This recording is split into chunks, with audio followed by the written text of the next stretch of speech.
Help me. Put the blindfold on. On you? No, this spider here. Why are you putting a blindfold on that spider? I want to see, no pun intended, if I can still catch his... Ah, he got me. Fred, where'd you go, buddy? Well, I guess it's time for the theme song.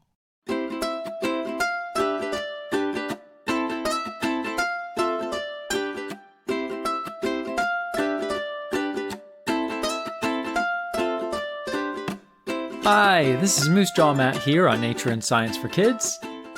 And Fred and Sean were trying to blindfold an animal. An ogre spider, an ogre-faced spider to be specific. You may be wondering why. And I am too. Maybe we should just ask. Sean, your name's Sean, right? Yeah. Hi, what's up? Why was Fred trying to blindfold the spider? And what happened to him? Oh, yeah. Apparently, while trying to blindfold the spider, it latched onto him and he panicked. It wasn't a very pretty sight when I found him. He was foaming at the mouth. His eyes were severely dilated, and, we'll leave it at that. Why was he trying to blindfold a spider, and how does that even happen? Yeah, I think I should start with some of the basics about these guys. They have these massive night vision eyes so they can see in the dark. Excellent hearing, striking suddenly while listening for flying prey. They do a half backflip and they catch it while it's in the mid-air. They do this by using a tiny net made out of their webbing that they hold in their forelimbs. So, like a baseball glove? Yeah, a little bit. They don't have eardrums, but sensory organs near the tips of their legs, detecting subtle changes in pressure by sound waves in the air. There was a researcher with us who said, it's very alien to us because we don't have a sensory system like this. You know, we use our ears, but they use that listening sense organ on their legs. Very strange.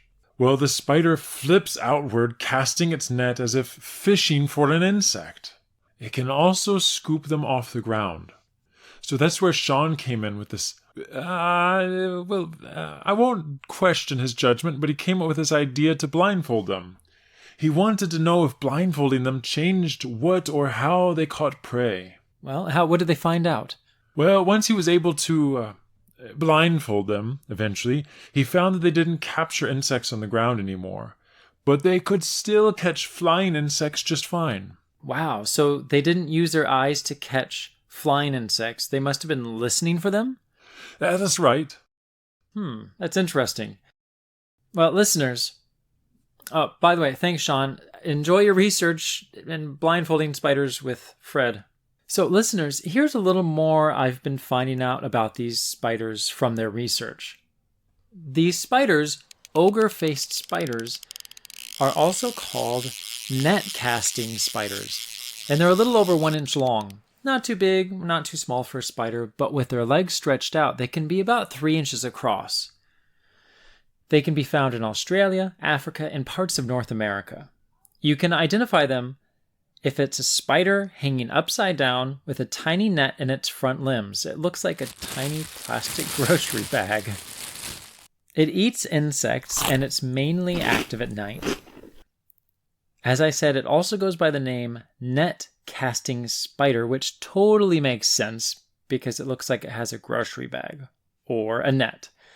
Scientists think they can also do something else fascinating. Here's their idea.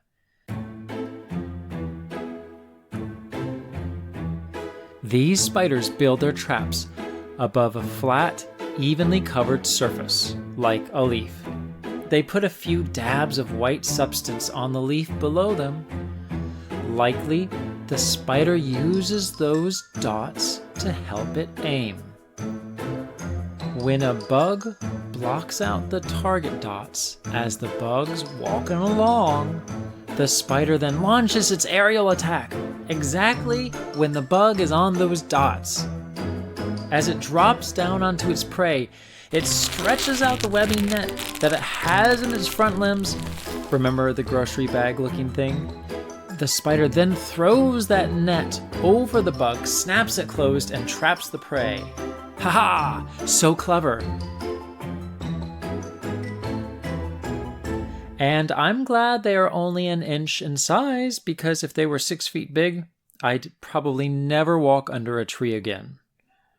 It's fascinating how clever these ogre-faced spiders are.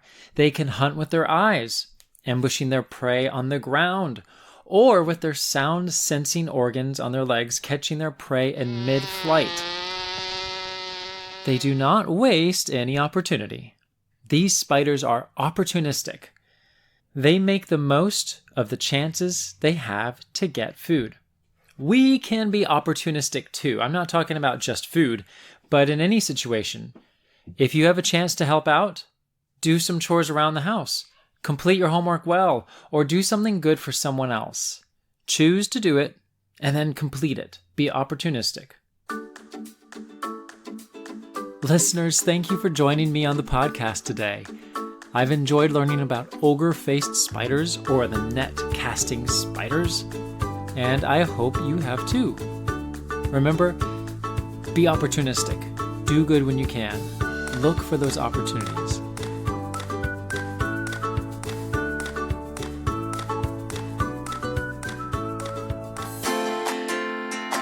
I'm Moose Jaw Matt. Until next time, keep exploring your ogre-faced spiders, your nets, your dots on leaves, your blindfolds,